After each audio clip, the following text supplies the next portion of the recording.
जब वही है ना कि बिना मतलब आधा ज्ञान बड़ा खतरनाक होता है। नीतीश कुमार वो आधे ज्ञान वाले व्यक्ति हैं। हुआ ये है कि बिहार में इतने मूर्ख नेता हैं, उसमें थोड़ा पढ़ा लिखा आदमी भी लगता है कि इससे बड़ा कोई ज्ञानी पैदा ही नहीं हुआ है। तो नीतीश कुमार को भी ये भ्रम हो गया है कि हमसे ज्यादा ज्ञानी कोई है ही नहीं। भाई नीतीश कुमार पढ़े लिखे व्यक्ति हैं, इसमें कोई दो मत नहीं है, बहुत होशियार समझदार आदमी है, लेकिन वो बिहार के एकमात्र पढ़े लिखे आदमी नहीं, उनसे बहुत ज्यादा पढ़ा लिखा आदमी भी इसी धरती पर हजारों की संख्या में है। नीतीश को भाई आप 18 बरस से राज्य चला रहे हैं, आप देश में सबसे पिछड़े हैं और खड़े होकर कहते हैं कि हमने तो बड़ा अच्छा काम कर दिया। अगर अच्छा किया तो आप कम से कम केरल तमिलनाडु हो जाते। केरल तमिलनाडु तो छोड़िए, राजस्थान यूपी के बराबर हो जाते। तो एक पायदान भी 28 से आप 27 नहीं हुए, लेकिन अपना पीठ ठोके जा रहे हैं। तो उनका जो अहंकार है, यही चीज तो नीतीश कुमार को बर्बाद कर गया। नीतीश कुमार के बर्बादी का ये कारण है कि उस आदमी को अहंकार हो गया कि मुझे सब मालूम है और मुझे जनता हटा नहीं सकती है, जनता किसी को वोट दे बैठूंगा मैं ही। इसी चीज ने नीतीश कुमार का डाउनफॉल किया। 2005 के नीतीश कुमार और आज के नीतीश कुमार में जमीन आसमान का फर्क है। शराबबंदी को लेकर जो मैं आपको बात बता रहा था कि इसका कोई दुनिया में प्रमाण नहीं है कि शराबबंदी के जरिए आप समाज का या अपना आर्थिक सामाजिक उत्थान कर सकते हैं। गांधी जी ने शराबबंदी के लिए कानून बनाने की बात कहीं नहीं कही। और तीसरा, अगर शराबबंदी को एक बार को बहस के लिए मान भी लिया जाए कि अच्छा है, तो शराबबंदी लागू है कहां? शराबबंदी के नाम पर तो खाली शराब का दुकान बंद हुआ, होम डिलीवरी चालू हो गया। बिहार की गरीब जनता का हर साल 15,000 से 20,000 करोड़ का नुकसान हो रहा है। हर गांव में 10-15 बच्चे अवैध शराब के कारोबार में जुड़ गए। और ये पैसा जो नुकसान हो रहा है जा कहां रहा है? ये बिहार के भ्रष्ट शराब माफिया और अफसरों के जेब में जा रहा है। बच्चे शराब का कारोबार कर रहे हैं, गलत काम में लग रहे हैं। पूरे जितने नेपाल से लगते हुए एरिया हैं, उसमें जहां जाइए गांव में लोग बता रहे हैं इस तरह के ड्रग्स का कारोबार हो रहा है जो बिहार ने कभी देखा नहीं है। और जिन महिलाओं के नाम पर इसको किया गया, आपने अभी, मैं आ रहा हूं मौत के आंकड़े पर, बिल्कुल गलत है। शराबबंदी लागू होने के बाद से अभी तक 6,37,000 से ज्यादा केस किए गए हैं शराबबंदी कानून के तहत। उसमें करीब 1.25 लाख लोग आज भी कोर्ट और थानों के चक्कर लगा रहे हैं। ये 1.25 लाख लोग जब एक बार आप थाने में पड़ गए, जेल चले गए, तो सबसे ज्यादा परेशानी भी उस घर की महिला को है। पुरुष पकड़ लिया गया, महिला बेचारी दौड़ रही है थाने में, कोर्ट में, जो भी बचा कुचा है वो भी बिक जा रहा है उनका। तो ना इसका कोई आधार है, ना कोई इसका मोरल आधार है, ना ये जमीन पर लागू है। नुकसान अलग हो रहा है, महिलाएं अलग परेशान हो रही है। लेकिन नीतीश कुमार का जिद है, कहना नहीं यही लागू रहेगा। पूरे बिहार में शराब बिक रहा है, कह रहा नहीं शराबबंदी लागू है। आपने कहा 134 लोगों की मौत। ये 134 लोग तो वो है जो रिपोर्टेड मौत है। जहरीली शराब से होने वाली मौत की संख्या यहाँ हजारों में है। हर पंचायत में मैं जब चल रहा हूं, लोग बता रहे हैं वो तो पुलिस प्रशासन के डर से वो केस ही नहीं करता है कि जो जिसकी दुखद मृत्यु हुई वो हुई। अगर जाके कहेंगे कि शराब पीने से हुई है तो शराबबंदी के नाम पर उस पर केस अलग से हो जाएगा। ये तो जब बड़ा 25, 30, 40 लोगों की मृत्यु होती है तो सरकार छुपा नहीं सकती है, तो उसको वो खबर आती है। आप तो पत्रकारिता करते हैं, हर पंचायत में मैं आपको डाटा दे सकता हूं कि कितने लोगों की मृत्यु अवैध शराब पीने से, गलत शराब पीने से हुई है। लेकिन सरकार को कोई असर नहीं है। नीतीश कुमार खड़ा होकर कह रहा है जो पिएगा वो मरेगा। अपनी गलती का कोई एहसास नहीं है। सर, एक आखिरी सवाल। नीतीश कुमार ने कहा है कि मैं साफ करना चाहता हूं कि मुझे कुछ नहीं चाहिए, लेकिन आगे की सभी चीजें तय कर ली जाए अगली इंडिया गुट की बैठक में। क्या तय करना चाहते हैं नीतीश कुमार? अरे नीतीश कुमार को सुन कौन रहा है? मतलब आप लोग जबरदस्ती का नीतीश कुमार को इतना बड़ा नेता बताते हैं, जैसे लग रहा है कि अब इन्हीं से देश की राजनीति चल रहा है। मेरे भाई, नीतीश कुमार की राजनीति का ये अंतिम दौर चल रहा है। आप बिहार में पत्रकारिता करते हैं, राजनीति करते हैं, हम लोग के मुख्यमंत्री हैं, तो उस नजरिए से आप उनकी चर्चा करते हैं। नीतीश कुमार को पक्ष में या विपक्ष में कोई नहीं पूछ रहा है कि आप हैं कौन। जब वो एनडीए में थे तो कई बार भाजपा ने इनको बुलाकर एक को बार पूछा कि क्या करना है, नहीं करना है। उसी तरह आप इंडिया में आए हैं तो यहाँ भी कोई नहीं पूछ रहा है। पटना में जो बैठक हुई तो यहाँ लोगों ने बड़ा हल्ला मचाया, अरे नीतीश कुमार प्रधानमंत्री के दावेदार हो गए, चेहरा हो गए। फिर वो नहीं हुआ तो कहा अच्छा इसके संयोजक हो जाएंगे, वो भी नहीं हुआ तो कहा अच्छा इसी का नामकरण नीतीश बाबू करेंगे। अरे इनको तो कोई पूछ भी नहीं रहा है अब, और क्यों पूछेगा। मान लीजिए इंडिया अलायंस है, तो इंडिया अलायंस में सबसे बड़ा दल कांग्रेस है, दूसरा बड़ा दल टीएमसी है, तीसरा बड़ा दल डीएमके है। नीतीश कुमार उसमें क्या ऐसा कर देंगे कि सब लोग इनको मान लेगा। तेजस्वी यादव खड़ा होकर कह रहे हैं कि प्रधानमंत्री देश का कौन होगा, कोई पूछने वाला नहीं। भाई तुम्हारे सांसद हैं कितने? 543 के लोकसभा में आरजेडी के 0 सांसद हैं, और कह रहा है कि प्रधानमंत्री कौन होगा हम तय करेंगे। ये तो ऐसे होगा कि हम यहां से बैठ के कहें कि अमेरिका का राष्ट्रपति कौन होगा। अरे अपने ही मुंह से कहना है तो देश का प्रधानमंत्री का है, अमेरिका का राष्ट्रपति भी आप ही तय कर दीजिए बिहार से। ये बड़बोले लोग हैं, आरजेडी के लोग बड़बोले हैं। कहता है देश का प्रधानमंत्री कौन है। भाई तुमसे पूछ कौन रहा है? तुम पहले 5 को सांसद अपना जिता लो, उसके बाद में बताओगे कि कौन होगा नहीं होगा। और नीतीश कुमार का तो लोकसभा अभी चुनाव होगा, मैं रोज कैमरे पर कह रहा हूं, इसके बाद जदयू का संपूर्ण विघटन शुरू हो जाएगा। उनकी राजनीति का ये अंतिम दौर है, कहानी खत्म। लोकसभा चुनाव तक जितना चलना है चला लीजिए। उनके दल में आप देखिएगा इतनी भगदड़ मचेगी लोकसभा के बाद। उस दल का अगर विघटन न हो जाए तो आप हमको बुला लीजिएगा, हम कैमरे पर नीतीश कुमार से खड़े होकर माफी मांग लेंगे। उनके दल का विघटन होना ही होना है लोकसभा चुनाव तक, जितना चलना है चल लेंगे। बहुत बहुत धन्यवाद। सर जब नीतीश कुमार जी एनडीए में होते हैं तो विशेष राज्य का दर्जा का मांग करते हैं, इसको सर आप कैसे देखते हैं? इसका क्या? और हमको क्या देखना, आपने तो सवाल ही में जवाब दे दिया कि जब जिसके साथ रहेंगे उसके अनुसार अपनी अंतरात्मा को फाइन ट्यून कर लेते हैं। जब मोदी जी के साथ थे तो उनको विशेष राज्य का दर्जा एक बार भी उनके मुंह से गलती से भी नहीं निकला। संसद में उनके जदयू के नेता मोदी जी को महामानव बता रहे थे। अंतरात्मा जैसे ही महागठबंधन में आए, अंतरात्मा का भी फिर से फाइन ट्यूनिंग हो गया। अब उनको विशेष राज्य का दर्जा दिखने लगा। फिर भागेंगे भाजपा में तो फिर कहेंगे अगर विशेष राज्य का दर्जा छोड़िए ना, इसको कोई मुद्दा है, इस सबको कुछ बुझाता है। अरे भाई आप ही को बुझाता है तो आप ही सुधार दीजिए। जिस आदमी को कुछ नहीं बुझाता है उसको पूरी दुनिया मूर्ख दिखती है। तो नीतीश कुमार को सब मूर्ख दिखता है, इसलिए उनको अपनी समझ नहीं रही है। नीतीश कुमार का उम्र हो गया, 75 साल से ज्यादा उनकी उम्र हो गई, सामाजिक राजनीतिक तौर से घिर गए। क्या बोल रहे हैं उनको खुद नहीं पता है। विधानसभा में खड़े होकर जो उन्होंने वक्तव्य दिया, पूरे देश में हंसी के पात्र बने और पूरे बिहार के लोगों को शर्मसार किया। फिर खड़े वो जो हुआ वो तो हुआ। अगले दिन जब उन्होंने माफी मांगी तो उनके माफी मांगने के तरीके को देखिए, उसमें भी उनको नहीं लग रहा है कि हंस रहे हैं कि रो रहे हैं कि सही में दुखी हैं कि खुश हैं। बॉडी लैंग्वेज है उनको बोलना कुछ चाहते हैं, बोल कुछ और जाते हैं, करना और चाहते हैं, कर कुछ और जाते हैं। वो दिमाग, इसीलिए लोग कह रहे हैं भैया दिमाग स्थिर नहीं है, वो घबराहट है। जब आप अकेले पड़ जाते हैं तो आपको इस तरह की घबराहट होने लगती है। जब भी खिसक गया है उनको ये तो समझ है, अब उलूल जरूर कुछ से कुछ बोलते रहते हैं। कुछ उनका ज्यादातर बयान आप सुनिए, अरे छोड़िए ना, सब कोई मुद्दा है, अरे भाई इसको कुछ बुझाता है। हम पूछे भाई प्रशांत किशोर ने कहा है सीडी रेशियो के बारे में, तो कहेगा अरे इनको कुछ बुझाता है, हम अभी चले जाएंगे उसका प्रचार करने, तो कहेगा यही सबसे बिहार का सबसे होशियार आदमी यही है। अरे भाई जब प्रशांत किशोर को कुछ बुझाता नहीं है तो आप अपने घर में रख के काहे उसको सलाहकार बनाए थे? पुनर्जीवित तो प्रशांत कुमार किया। क्यों? हम कह रहे क्यों उसको सलाहकार बनाए थे? और अगर सलाहकार बनाए थे तो आदमी मूर्ख कैसे हो गया? उनसे कोई पूछने वाला नहीं है। एक दिन कहा कि हमको कहा कि हमारा कांग्रेस में दल का मर्ज करा दीजिए, और फिर कहते हैं कि ये भाजपा का एजेंट है। अरे भाई दोनों बात कैसे संभव है? अगर हम भाजपा के एजेंट हैं तो उनके दल को कांग्रेस में काहे मर्ज कराएंगे, भाजपा में न मर्ज कराएंगे?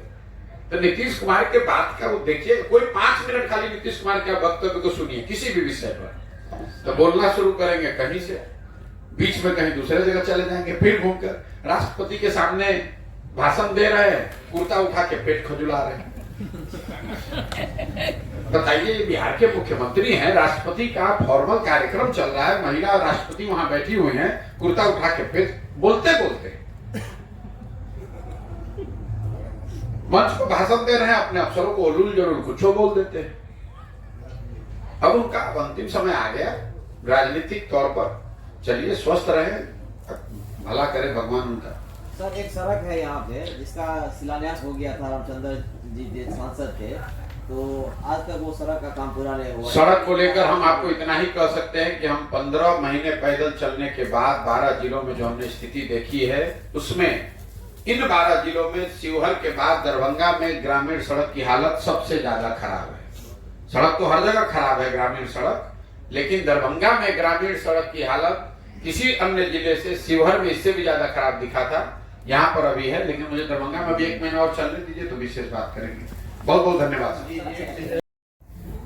अलग अलग जगह आप जब यात्रा कर रहे थे उस दौरान झंझारपुर और रोसड़ा को जिला बनाने की मांग की गई थी।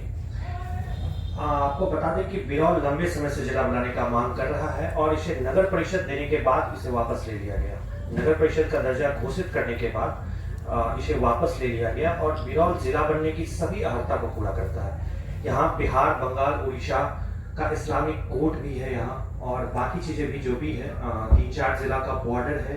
जिला मुख्यालय के बाद दूसरा सबसे बड़ा बाजार है और लगभग जिला मुख्यालय से 60 किलोमीटर की दूरी है। तो इस पर क्या कहना सर? देखिए, यहाँ जो प्रशासनिक ढांचा है उसमें नीतीश कुमार के शासन के दौरान एक उनकी हठधर्मिता रही है कि उन्होंने प्रखंड, ब्लॉक और पंचायतों की जो संख्या है उसको बढ़ाया नहीं है।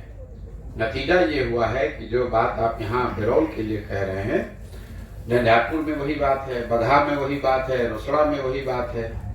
बिहार के आबादी के हिसाब से आबादी करीब करीब 2 गुनी हो गई और जिलों की संख्या को बढ़ाया नहीं गया।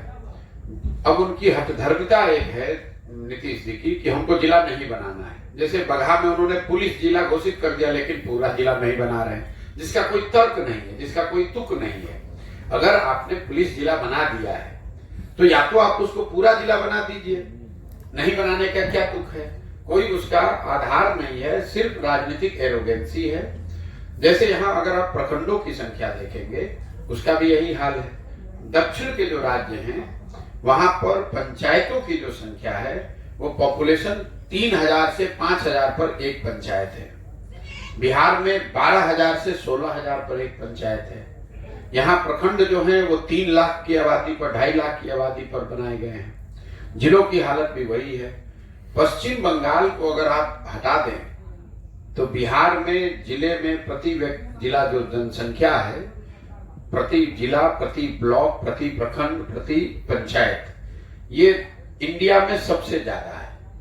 तो मुझे ऐसा लगता है कि इसको एक समुचित तरीके से देखने की जरूरत है। मेरा अपना व्यक्तिगत मानना है कि अगर इसका एक ऑब्जेक्टिव असेसमेंट हो तो बिहार में जिलों की संख्या करीब करीब 60 के आसपास होनी चाहिए। राष्ट्रीय औसत को के हिसाब से भी अगर जिले बनाए जाएं कि एक जिले में कितनी जनसंख्या होनी चाहिए। जिले इतने बड़े हैं कि जो जिला प्रशासन है उस अपने 2 साल 3 साल के कार्यकाल में कितने प्रखंड तो पदाधिकारी जा ही नहीं पाते हैं। लोगों की समस्या जो डेली है वो तो है ही है। तो यहाँ पर 60 से ज्यादा जिले बनने चाहिए। करीब 200 से ज्यादा प्रखंडों की जरूरत है और करीब करीब पंचायतों की संख्या को डबल करने की जरूरत है। और ये उस बड़े सोच का हिस्सा है कि सत्ता और संसाधन दोनों का विकेंद्रीकरण होना चाहिए। नीतीश कुमार के शासन व्यवस्था में एक चीज जो सबसे गलत हुई है, उन्होंने सत्ता और संसाधन दोनों का केंद्रीकरण कर दिया है। बिहार सरकार का बजट है 2,46,000 करोड़। 60% उस बजट की राशि उन विभागों से खर्च हो रही है जो सिर्फ उसके मंत्री हैं 2 लोग, नीतीश कुमार और तेजस्वी यादव। तो पूरी शासन व्यवस्था 2 नेता और 5 अफसर ही चला रहे हैं। इसीलिए जब आप गांव देहात में घूमते हैं तो आपको ये सुनने को मिलता है कि नीतीश में तो अफसरशाही बहुत है, अफसरों का राज है। ऐसा इसलिए कि उन्होंने पूरे सत्ता का केंद्रीकरण कर दिया है। जो अफसर है उसको मालूम है कि मैं डीएम को बताऊंगा, डीएम चीफ मिनिस्टर के ऑफिस में बैठे किसी सेक्रेटरी को बताएगा, बाकी उसकी जवाबदेही किसी जनप्रतिनिधि के प्रति या उसकी जवाबदेही जनता के प्रति करीब करीब नगण्य है।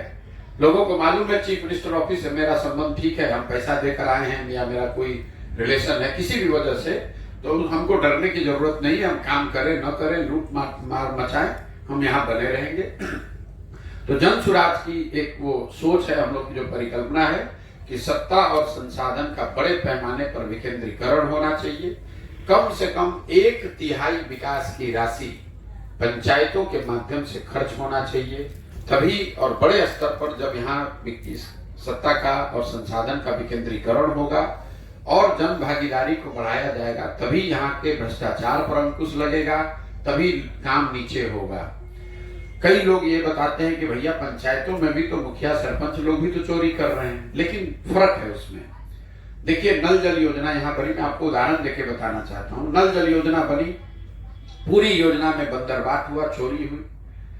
नतीजा क्या हुआ कि 90%, ये आंकड़ा याद रखिए, 90% वार्ड सदस्य चुनाव हारे हैं। 80% बिहार के मुखिया चुनाव हारे हैं। उनका आधे से ज्यादा लोगों का तो कैरियर खत्म हो गया। उन्होंने गलती की, चोरी की या उसमें सहभागी बने तो जनता ने उनको जवाब दिया। लेकिन उसी नल जल योजना में जो हजारों की संख्या में अफसरों ने पैसा लिया, किसी अफसर को आपने नहीं सुना कि किसी डीएम पे कार्रवाई हुई हो, कोई इक्का दुक्का कोई पकड़ा गया हो, सीनियर अफसर तो कोई नहीं पकड़ा गया।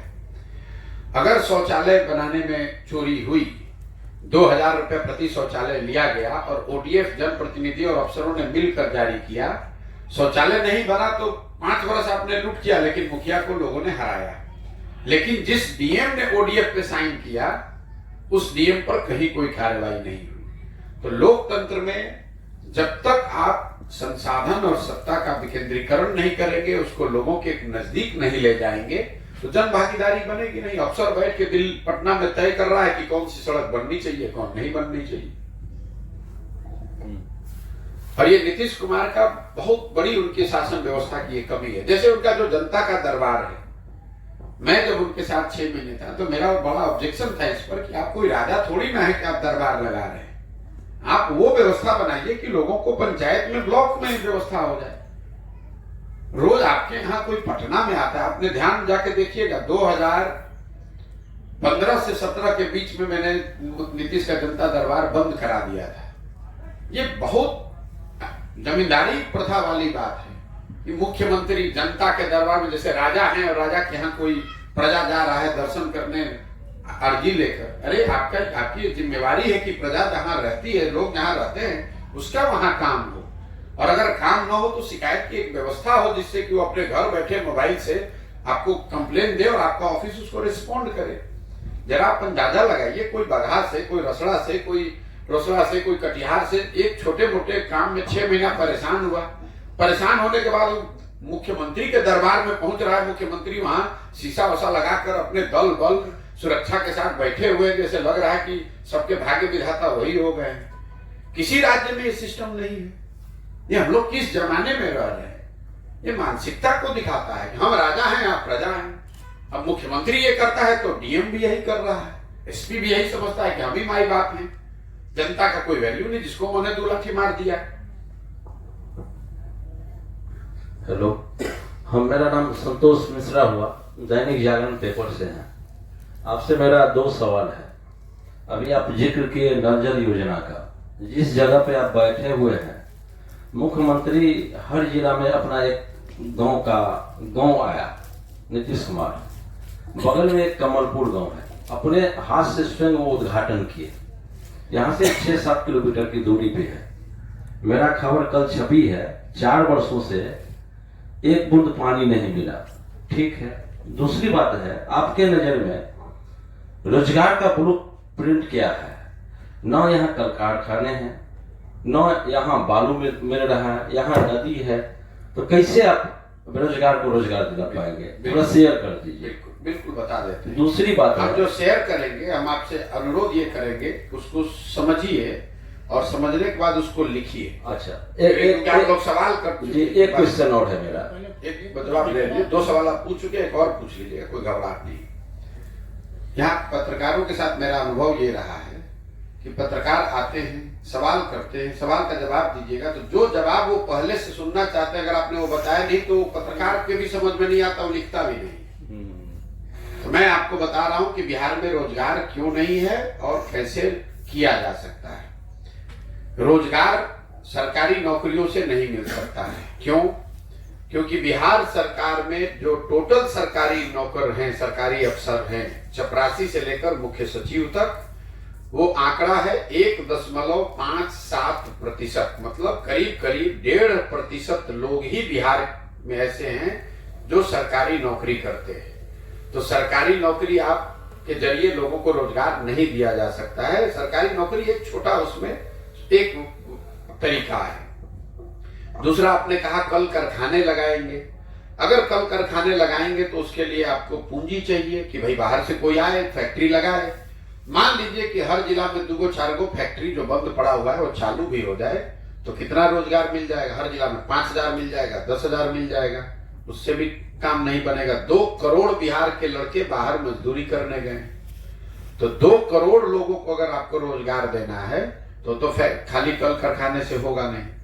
इसीलिए जो जन स्वराज का मेरी जो सोच है कि सरकारी नौकरी रहे, कोई दिक्कत नहीं है। 1.5% के बजाय 2% लोगों को मिले। 2% भी कीजिएगा तो लाखों लोगों को और नौकरी, सरकारी नौकरी मिलेगी। बड़े उद्योग आए, लेकिन सबसे ज्यादा रोजगार का बेहतर तरीका है शिक्षा और पूंजी।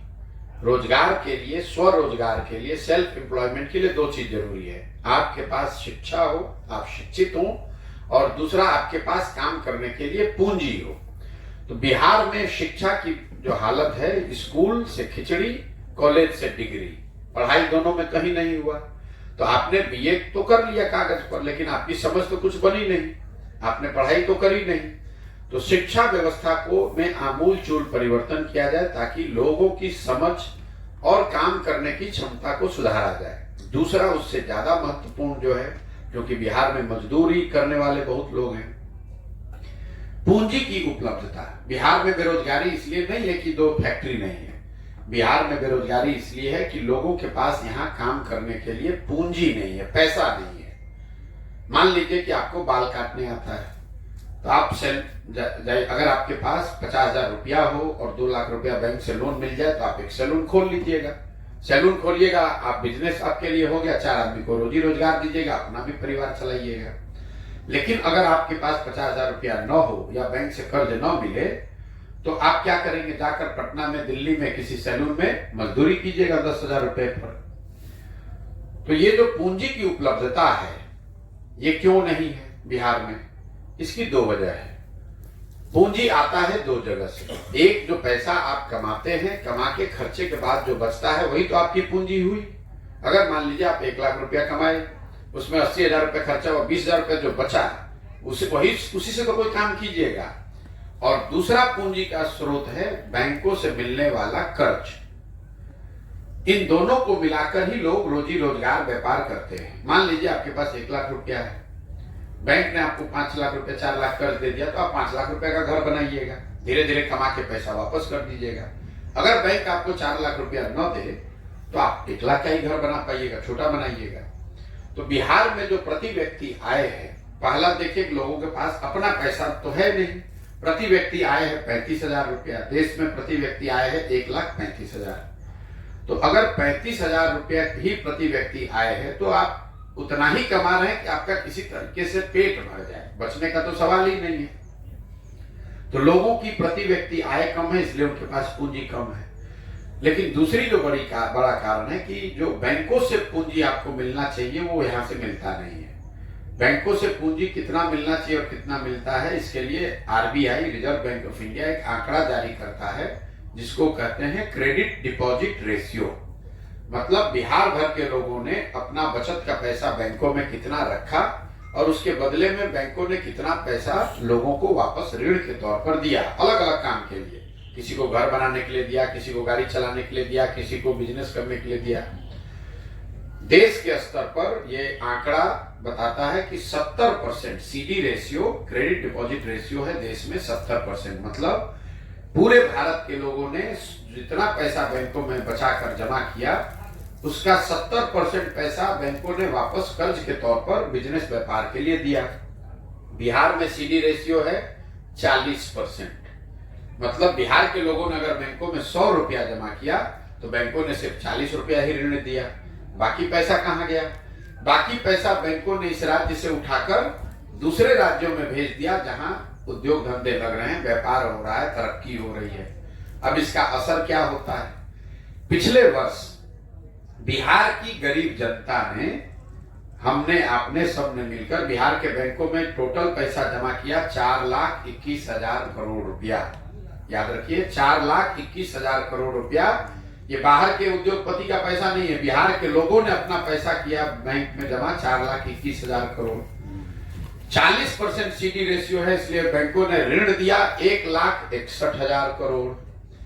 बाकी जो पैसा है 2,60,000 करोड़ के आसपास, ये पैसा कहां गया? ये पैसा बैंकों ने भेज दिया दूसरे राज्यों में जहां पर उद्योग धंधे लग रहे हैं। आंध्र प्रदेश, तेलंगाना, महाराष्ट्र, गुजरात, केरल, तमिलनाडु, हर जगह सीडी रेशियो है 90 या उससे ज्यादा। मतलब वहां 90 रुपया लोग जमा कर रहे हैं और बैंक वाले 95 रुपया उनको ऋण के तौर पर दे रहे हैं। इसका नतीजा क्या हुआ? 1990 में जब लालू जी मुख्यमंत्री बने तब सीडी रेशियो था बिहार में 40%। ये आरबीआई का आंकड़ा है, जाके इंटरनेट पे देख लीजिएगा। 15 बरस के नीतीश लालू के बर्बाद जंगल राज ने सीडी रेशियो को घटा के कर दिया 28। जब लालू जी गद्दी छोड़े तो उस साल 2004 में सीडी रेशियो था बिहार में 28%, और अभी 18 साल के नीतीश के राज के बाद फिर वापस हुआ है 40। 1990 से लेकर पिछले वित्तीय वर्ष, अभी आपके लिए अब हेडलाइन दे रहे हैं, 1990 से पिछले वित्तीय वर्ष तक बिहार के बैंकों ने 26,20,000 करोड़ रुपया बिहार के लोगों का दूसरे राज्यों में भेज दिया। 26,20,000 करोड़ रुपया। न बिहार के लोगों की इसकी समझ है, न कोई इसकी चर्चा कर रहा है। और मैं आपको चुनौती दे रहा हूं, जो यहाँ का फाइनेंस मिनिस्टर है उसको बुला लीजिए और उससे पूछ लीजिए भैया ये आंकड़ा है क्या? उसको ये मालूम ही नहीं है। और ऐसा नहीं है कि ये बैंकों की मनमर्जी है कि वो कितना लोन लें और कितना दें, ये उनकी वैधानिक जिम्मेवारी है। 70% उनको लोन देना ही देना है। और वो जो कमेटी है उसके चेयरमैन है मुख्यमंत्री। मुख्यमंत्री बैंकरों के साथ बैठकर वार्ता भी करते हैं, लेकिन जैसे उनका बात सिपाही, पुलिस, टीचर, डॉक्टर नहीं मान रहा है, वैसे बैंकर भी नहीं मान रहा है। और यहाँ के नेताओं के, समाज के, पत्रकारों के प्राथमिकता में ये है ही नहीं कि भाई आप पलायन की बात कर रहे हैं। पलायन को समझिए, यहाँ पलायन सिर्फ लोगों का नहीं है। लोग जो यहाँ पलायन के 3 पहलू हैं। श्रम का पलायन, जो श्रम कर सकता है, शरीर से मेहनत कर रहा है, वो बिहार से बाहर जा रहा है। जो बुद्धि का पलायन, जो बुद्धि से आगे पढ़ सकता है, कुछ काम कर सकता है, वो बिहार को छोड़कर जा रहा है। और तीसरा पूंजी का पलायन। ये तीनों पलायन ने स्थिति यहाँ ऐसी पैदा कर दी है कि जो काम करने वाला है वो भी बिहार से बाहर, जो बुद्धि से बलवान है वो भी बिहार से बाहर, और जो पैसा से पहलवान है वो भी बिहार से बाहर। तो बिहार में बच कौन गया? बिहार में बच गए बूढ़े लोग, बिहार में बच गई महिलाएं, बिहार में बच गए छोटे बच्चे, या नवयुवकों में वो लोग बच गए जो सरकारी नौकरी कर रहे हैं या अपने जीवन यापन के लिए खेती और सरकार के व्यवस्था पर निर्भर हैं। तो 400 रुपया भी अगर सरकार आपको पेंशन देती है तो आपको लगता है भैया ये मिलेगा तभी जीवन चलेगा। इसीलिए बिहार में इस स्तर की बदहाली है। अगर बिहार में, आपने कहा कैसे आएगा रोजगार? रोजगार आने का एकमात्र तरीका है कि लोगों को शिक्षित कीजिए और उनको स्वरोजगार के लिए घर घर पूंजी उपलब्ध कराइए। बच्चे जो बॉम्बे में जाकर काम कर रहे हैं, वहां फैक्ट्रियों में काम कर रहे हैं, बैग बना रहे हैं, उसको पूंजी हो, यहीं पर आकर वो आज मजदूर है, कल यहाँ पर स्वरोजगार ही हो जाएगा। 10 आदमी को यहाँ साथ में रखकर बैग बनवाएगा और उससे आमदनी बढ़ेगी, रोजगार बढ़ेगा। अगर आप बैंक पैसा देने लगे तो यहाँ हजारों अलग से घर बनने लगेंगे। जब घर बनेगा तो जो आदमी बॉम्बे में जाकर आज राजमिस्त्री का काम कर रहा है वो यहीं बेगूसराय, दरभंगा में करने लगेगा। हजारों लोग यहाँ नई गाड़ियां खरीद लेंगे। अगर आप गाड़ी खरीदेंगे तो उतने गाड़ी बेचने वाले होंगे, गाड़ी को बनाने वाले मैकेनिक उतने हो जाएंगे, उससे रोजगार होगा। पूंजी और शिक्षा, दुनिया में जहां पर भी तरक्की हुई है, कई लोगों को लगता है आप न्यूजीलैंड जाइए, फिनलैंड जाइए, स्वीडन जाइए, डेनमार्क जाइए, पूरे देश में एक भी बड़ी कंपनी का नाम आप नहीं जानते। वो दुनिया के सबसे धनी देश हैं। आपको कहेंगे भैया बताओ फिनलैंड का कोई एक बड़ा कंपनी का नाम, 1-2 कंपनी पूरे देश में नहीं लोग जानते। नोकिया है सर। नोकिया भी बर्बाद हो गया। तो उतने बड़े देश में लेकिन फिर भी लोग बहुत धनी हैं। क्यों? इसलिए धनी है कि हर आदमी कुछ न कुछ स्वरोजगार कर रहा है। हर आदमी कोई रेस्टोरेंट चला रहा है, कोई गाड़ी चलवा रहा है, कोई ट्रांसपोर्ट का काम कर रहा है। बिहार में विकास का वो विजन होना चाहिए, लोगों को स्वरोजगार मिले, बजाय इसके कि आप उसको सरकारी व्यवस्था पर चाहे नौकरी हो या बेनिफिट हो उसके लिए उसको उस पर लोड बढ़ाते चले जाएंगे। 13 करोड़ लोगों को आप कहां से सरकार पैसा दे पाएगी? सरकार कहां से उसको नौकरी दे पाएगी? सरकार को तो वो व्यवस्था बनानी है जिसमें 13 करोड़ में ज्यादातर लोग अपना अपना खुद रोजगार करने लगे, तब तरक्की हो। तो हेडलाइन का इतना लंबा चौड़ा में आपको इतना समझना है कि बिहार से 26,20,000 करोड़ रुपया बैंकों ने दूसरे राज्यों में ट्रांसफर किया है। इस पर सरकार का क्या कहना है जरा आप या बैंकर्स जाकर पूछिए। और आरबीआई का आंकड़ा है, कोई इसको काट नहीं सकता, इंटरनेट पे अवेलेबल है। सर मैं संजय सिंह मोबाइल रिपोर्टर से सवाल एक मेरा ये है, जो आप ये पद यात्रा कर रहे हैं, पूरे बिहार में आपका पद यात्रा है जिसमें आप 11 जिले करके ये 12वां जिले में है, दरभंगा में। इसका मेन और मुख्य उद्देश्य क्या है? या तो बातें 3 गो उद्देश्य बोले फिर वही बात आप रिपीट करो। नहीं सर, जैसे मेन और मुख्य उद्देश्य तीनों बता दिया। जनता को ये बताना कि आप अपने और अपने बच्चों के लिए वोट कीजिए, एक नया विकल्प, नया दल बनाना, जनता की मदद को साथ में सबको लेकर एक नया दल बनाना, और तीसरा बिहार को अगले 10 साल में 10 अग्रणी राज्यों में शामिल कराने की जमीन से को देखकर समझकर एक नई योजना बनाना। सर क्या आपका चुनाव लड़ने का विचार है 2024-25 की? मेरे भाई जब दल बनेगा तो दल तो चुनाव लड़ेगा ही लड़ेगा, लेकिन जब दल बनेगा तभी तो चुनाव लड़िएगा। क्या आप किसी पार्टी से गठबंधन करेंगे या आप लोग इससे ज्यादा कभी बिहार में आगे सोच ही नहीं सकते। इससे आगे कभी आप सोच ही नहीं सकते हैं कि गठबंधन। आपको लग रहा है कि हम अपने जीवन का 3 बरस गठबंधन करने के लिए यहाँ बेकार कर रहे हैं। चुनाव लड़ना जीतना ये काम हमने 10 बरस किया है, ये 6 महीने का काम है। 2 जून 2015 को हम बिहार में आए, यहाँ गठबंधन बनवाया, पूरा बिहार जीतकर नवंबर में चले गए। उसके लिए हमको 3 बरस गांव-गांव जाने की जरूरत नहीं है। चुनाव लड़ना जीतना ये जो भगवान ने, ऊपर वाले ने जो भी थोड़ी बहुत मुझे सलाहियत समझ दी है, ये 6 महीना 9 महीना साल भर का काम है। उसके लिए आपको गांव-गांव जाने की जरूरत नहीं है।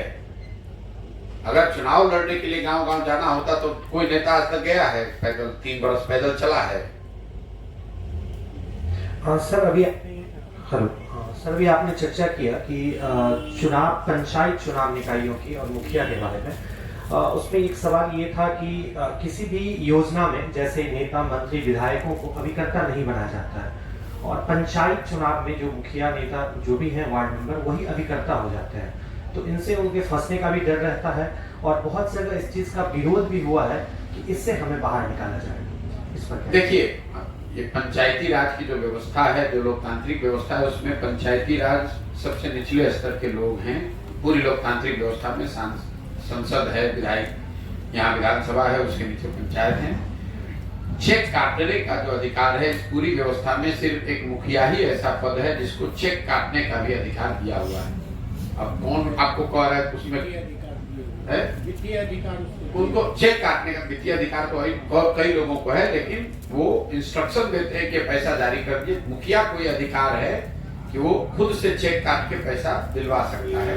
तो ये व्यवस्था बनी हुई है पंचायती राज के हिस्सा के तौर पर, इसमें कोई बहुत दिक्कत नहीं है। और मुझे नहीं लगता है कि कोई मुखिया कह रहा है कि हमको इसे हटाया जाए। दिक्कत ये है कि जो पैसा उनको मिलना चाहिए वो मिल नहीं रहा, और जो पैसा मिल रहा है उसमें बहुत बड़े पैमाने पर चोरी हो रही है। सर एनसीआरबी की रिपोर्ट है कि नकली शराब पीने से सबसे अधिक 134 लोगों की मौत बिहार में हुई है। क्या नीतीश कुमार के सुशासन की पोल नहीं है? मेरे भाई, शराबबंदी से ज्यादा फार्स कुछ हो ही नहीं सकता है। मैं पहला आदमी हूँ सामाजिक राजनीतिक जीवन में बिहार में जो हर दिन रोज कहता है कि शराबबंदी गलत है, शराबबंदी हटाई जाना चाहिए। कोई वोट की बात नहीं है, न इसका कोई वैधानिक आधार है, न इसका सामाजिक आधार है, न कोई आर्थिक आधार है, कुछ भी नहीं है। सरकार जो शराबबंदी बिहार में जो लगी हुई है, 3 पहलू से इसका मैं विरोध कर रहा हूं। आप पहली बात समझिए कि दुनिया में, बिहार और भारत की बात छोड़िए, दुनिया में किसी देश में कहीं पर भी ऐसा प्रमाण नहीं है कि शराबबंदी के जरिए किसी समाज का आर्थिक सामाजिक उत्थान हुआ हो। अगर शराबबंदी से ही लोगों का उत्थान होना होता तो हम लोग सबसे ज्यादा पिछड़े हैं, लेकिन अपने को सबसे होशियार समझते हैं। दुनिया के दूसरे देशों ने क्यों नहीं लागू कर दिया? भारत में ही दूसरे राज्यों ने क्यों नहीं लागू किया? दूसरा एक तर्क दिया जाता है नीतीश कुमार और उनके चमचों के द्वारा कि ये गांधी जी ने ऐसा कहा है, गांधी जी का हम बात फॉलो कर रहे हैं। सरासर झूठ है।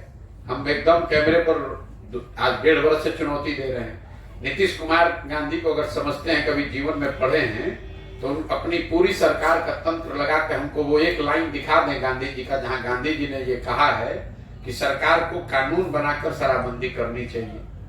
गांधी जी ने इसकी कभी चर्चा नहीं की है। गांधी जी ने शराबबंदी को सामाजिक प्रयास के तौर पर बताया है। समाज में ये प्रयास होना चाहिए कि शराब पीना गलत बात है, लोग शराब न पिए। गांधी जी ने कहीं ये नहीं कहा है कि कानून, सरकारों को कानून बनाकर शराबबंदी लागू करना चाहिए। तो ऐसे हो गया